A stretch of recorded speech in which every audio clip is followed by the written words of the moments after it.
So now you teach people how to conquer pain. So I have to ask you, how do you teach people how to do that? Very careful. Or is that because let me say this first before you answer. I am one of those people.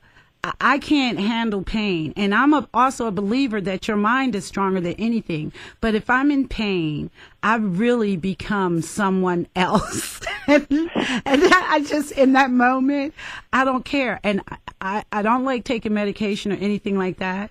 But if I have a really, really bad headache, I know like peppermint is good, and I'm going for. Give me the Give me the shot. Give me the strong stuff. Here we go. Yes, exactly. Yes. So how do you teach people to, conquer their pain? Well, I let people be aware. One of the first lessons I actually teach people is I have them actually stop using the word pain. Mm-hmm. Because it actually sends more. It's a lot more painful when you say pain as opposed to simply saying I'm uncomfortable or I'm in a lot of discomfort. So in other words, because we've been trained to know pain to be something you're suffering, it's synonymous with suffering. Right. And so when we're saying that, we're actually affirming. Is that what you're saying? That's we're affirming exactly what you're doing. You're actually bringing more pain into your life. Okay. And when we switch over to the word discomfort, actually embedded in the word discomfort or uncomfortable is the word comfort. Oh, okay. And what we're doing is we're working with, as I talk about in the book, we're working with the subconscious mind. Pain is pretty much managed through the subconscious, through the body, because the body is ruled by the subconscious, as well as your emotional life, which is part of the suffering. And so the subconscious mind works in pictures. And so when you say, like, just for instance, right now, if I ask you, do not think of a blue monkey with a big red butt. Yeah. A blue monkey with a big red butt shows up in your head, even though I asked you not to. Exactly. I can see him. He's in the room with me. That's right. But tonight, just don't think of him tonight while you're brushing your teeth. Okay? But the word not has no picture. And so all it registers, when you say, I wish I did not have this pain, you just sent signals to your body and mind, I should have pain, because all it can register. Wow, okay. And so when you're saying, I am uncomfortable, the subconscious mind cannot pick up on the un or the dis in discomfort. All it can read is comfort. So actually, when you're saying, I'm uncomfortable, you're sending signals of comfort into the subconscious mind. So, well, then if that's the case, when people say, okay, let me use this as an example. Let's say you're taking a long road trip and your lower back begins to hurt a little because you're sitting in that position for so long.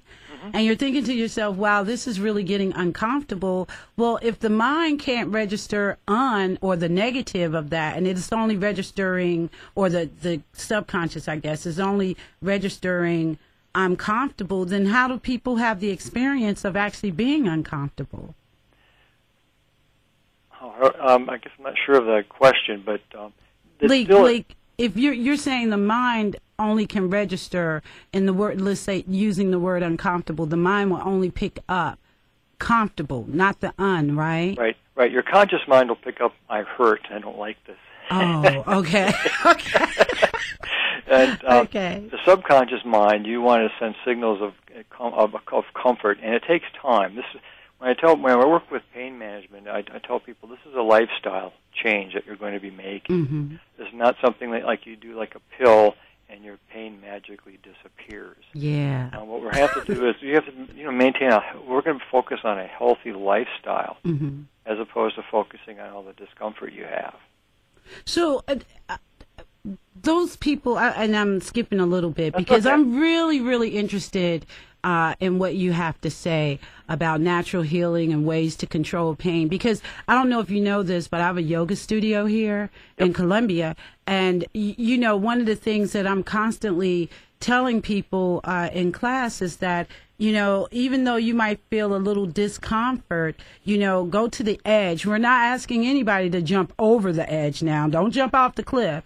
But to be able to stretch yourself a little bit further than what you thought. So, a lot of people have a lot of issues, and I try to make suggestions about, maybe doing some of those, naturopathic remedies to resolve some of their pain. But for a lot of people, including myself, like I said, if I'm in severe pain, that ain't happening for me. But a lot of people just don't think that, natural medicines work or that it's mind over matter. What do you say to that? Well, I say that's fine, but let's talk about it. Mm-hmm. And I really try to get people to understand that we're not doing mind over matter. We're actually using mind with matter. Oh, okay. Okay. Again, just like in yoga, you're seeking to unify mind, body, spirit. Right. And so, you're on the right path when you're having them focus on their discomfort and going into it. Mm-hmm. And that's the key to this, is to going into and become curious about your situation as opposed to trying to reject it. In the martial arts, like in a self-defense situation, you can't really defend yourself when you're trying to keep your person far away. For instance, if you can imagine for a moment right now someone standing in front of you, and they reach across with their left hand and they grab your shirt on your right shoulder, and they grab it with the intention of pulling you in and getting ready to hit you with their upright hand. Now, most people will focus on that grip on their shirt and struggle to get away. Mm-hmm. And when they try to run, well, your pain, the grip of pain, starts beating you down with this other hand. And if you try to fight, it's bigger than you. Right. And so you're going to lose. Okay? So when you wrestle with the pain, when you're struggling with the pain, you're going to get beaten down. In martial arts, what we don't do is we enter in. If somebody's pulling you in, you just step in with it, and you turn to this. And again, imagine that person in front of you. You're stepping in, and perhaps putting your right hand onto their back, so you're facing the same way as they are. Mm-hmm. And so the grip is still there. But all of a sudden you realize, my opponent only has one hand free. I know where the other one is. Mm-hmm. And I have two hands free. Right. I have options now, and I'm okay. I can harmonize now and begin to dance actually in a way with my opponent. I begin to, just like in Aikido or various forms of Tai Chi, even in higher levels of karate, we tend to harmonize with our opponent. It's not force on force. We tend to, as my teacher would always say, we have to learn to dance. Right. And harmonize. And so we're harmonizing. We're entering in and getting close to our discomfort, because now we can manage it. We can dance with it. And lo and behold, as you begin to dance with it, the grip of pain itself lets go, all on its own. Mm.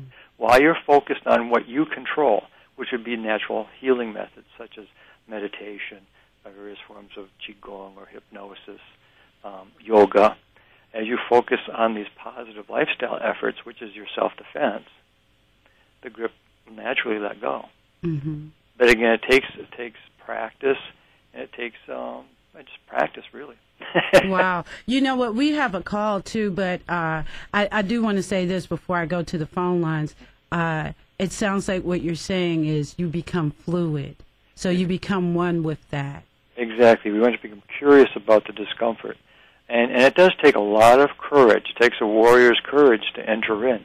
Yeah. Well, let's go to the phone lines, okay? Oh, sure. All right. Okay, caller, you're on the air with Dr. Nelson. Yes. I just want to say that this program is right on time today. Okay. Because day before yesterday, it was yesterday, I went out into my yard and I was doing some work, and I was using muscles that I hadn't used in a while, and when I came back inside later on yesterday and all throughout the day, I was just feeling so much discomfort. Wow. But I was determined that no matter who I spoke to today, I was not going to use that word pain. Wow, okay. Because I knew that the more I said it, right, the bigger the problem was going to get in my mind. You're exactly right. I call it feeding the bears. And so basically, I've been fighting it all day. I was lying around on my sofa most of the day, but, I continued to get up and, continue to do some of the things that I needed to do. Mm-hmm. But, Wow. I just wanted to say that was right on time. Well, thank you.